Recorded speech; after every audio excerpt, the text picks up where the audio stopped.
في لحظة بيجي فيها البنكرياس ويقول خلاص أنا تعبت، واللحظة دي اللي بتتعبي فيها تعب انتي أصلا ما تتخيلوش. دي الحلقة الثالثة من سلسلة مقاومة الأنسولين.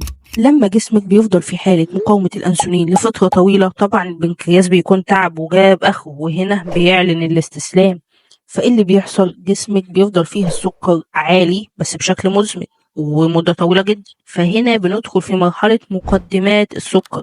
ولكن لو ما انتبهتيش للمرحلة ديت وركزتي فيها وبدأنا نعالج منها، بيحصل ايه؟ بيعلى الليفل ونوصل لمرحلة مرض السكر من النوع التاني. لو مفكرة ان دي النهاية احب اقولك لا، دي البداية. لا، مشاكل كتير جدا، متلازمة ايد، سمنة، كوليسترول، ضغط، دهون على البطن، كمان كبد دهني، كمان امراض قلب. ده غير ان في انواع من السرطانات بتتنشر بكده. والغريب بقى ان كل ده بيحصل بمقاومة انسولين، لما ممكن تنقذي نفسك بانك تغيري عادة بسيطة.